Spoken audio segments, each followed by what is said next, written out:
Hello, in this video I'm gonna show you how to perform factory reset on your Edifier TWS2.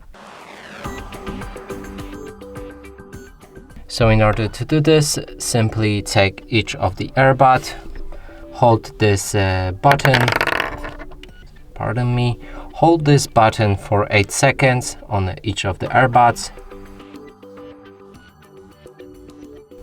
Now this LED light will blink in red. That means this one is already restarted, and the same goes with this one.